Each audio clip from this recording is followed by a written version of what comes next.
ഒറ്റമൂലി ക്ലാസ്സിലേക്ക് നിങ്ങൾക്ക് സ്വാഗതം. ഇന്ന് ഞാൻ നിങ്ങൾക്ക് പരിചയപ്പെടുത്തുന്നത് കുഴിനഖം. അതിനുള്ള ചില ഒറ്റമൂലികളാണ്. ഇത് കുഴിനഖം എന്നുള്ളൊരു ഫംഗൽ ഇൻഫെക്ഷനാണ്. ഇത് ഒരു ടൈപ്പ് ഫംഗസാണ്. ഇതാണ് ഈ കുഴിനഖം എന്ന രോഗം ഉണ്ടാക്കുന്നത്. ഇതിനെ ചെറുക്കുന്നതിനുള്ള ചില മരുന്നുകളാണ് ഞാൻ നിങ്ങൾക്ക് പരിചയപ്പെടുത്തുന്നത്. ഒന്നാമത്തത് മൈലാഞ്ചിയും പച്ചമഞ്ഞളും അരച്ച് കുഴിനഖത്തിന് ചുറ്റും പുരട്ടുക. ഈ ചികിത്സ ഒരു മാസം തുടരുകയാണെങ്കിൽ നിങ്ങളുടെ കുഴിനഖം പൂർണ്ണമായും അപ്രത്യക്ഷമാകുന്നതായിരിക്കും. രണ്ടാമത്തെ ഒറ്റമൂലിയാണ് ചുണ്ണാമ്പും ശർക്കരയും ചേർത്ത് കുഴച്ച് പുരട്ടുക.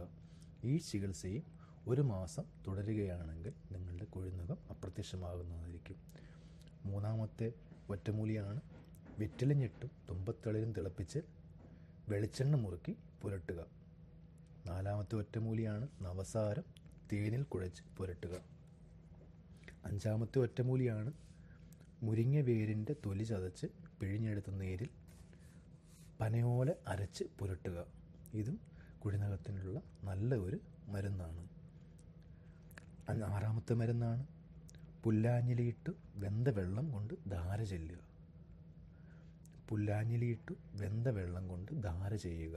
ധാര ചെയ്യുക എന്ന് പറയുന്നത് സാധാരണ നിങ്ങൾക്ക് മനസ്സിലായെന്ന് വിചാരിക്കുന്നു. എങ്ങനെയാണ് ധാര ചെയ്യുന്നതൊക്കെ നിങ്ങൾക്ക് അറിയാമെന്ന് വിചാരിക്കുന്നു. ഏഴാമത്തെ ഒറ്റമൂലിയാണ് തുളസിയിലയിട്ട് മൂപ്പിച്ച വെളിച്ചെണ്ണ ഈ കുഴിനഖത്തിന് ചുറ്റും പുരട്ടുക. കുഴിനഖത്തിൽ ഒഴിക്കുകയും ചെയ്യുക. ഇത് കുഴിനഖം ഭേദമാകുന്നതിന് വളരെ നല്ല ഒറ്റമൂലിയാണ്. എട്ടാമത്തെ ഒറ്റമൂലിയാണ് ചെറുനാരങ്ങയിൽ കുഴിയുണ്ടാക്കി വിരൽ അതിൽ തിരികെ വയ്ക്കുക. ചെറുനാരങ്ങയുടെ ഇത് നിങ്ങൾക്കറിയാമല്ലോ, ഒരു ആസിഡ് ഫങ്ഷനുണ്ട്. ഇത് നിങ്ങളുടെ ഫംഗസിനെ ഇല്ലായ്മ ചെയ്യാൻ സാധിക്കുന്നതായിരിക്കും. ഒമ്പതാമത്തെ ഒറ്റമൂലിയാണ് ത്രിഫല, ഇരട്ടി മധുരം എന്നിവ കഷായം വെച്ച് കഴിക്കുക. ധാരയും ചെയ്യാം. ഇതും ചെയ്തു കഴിഞ്ഞാൽ ഒറ്റമൂലിക്ക് വളരെ നല്ല ശാന്തത കിട്ടുന്നതായിരിക്കും. പത്താമത്തെ ഒറ്റമൂലിയാണ് കൂനൻപാലയുടെ കറ ദിവസം 3 തവണ ഒഴിക്കുക. കൂനൻപാല എന്ന് പറയുന്നത് നിങ്ങൾക്ക് മനസ്സിലായെന്ന് വിചാരിക്കുന്നു. അതിൻ്റെ കറ എടുത്ത് ആ ഞെട്ടൊടിക്കുമ്പോൾ ഒരു കറ വരും. ആ കറ നിങ്ങളുടെ കുഴിനഖത്തിലോട്ട് ഒഴിക്കുക. ഇതിങ്ങനെ ഒഴിച്ചുകൊണ്ടിരിക്കുകയാണെങ്കിൽ നിങ്ങളുടെ കുഴിനഖം അപ്രത്യക്ഷമാകുന്നതായിരിക്കും.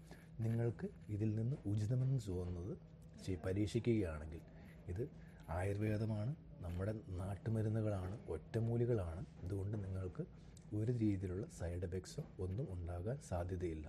അതിനാൽ തന്നെ നിങ്ങൾക്കിത് പരീക്ഷിക്കുകയും ചെയ്യാം.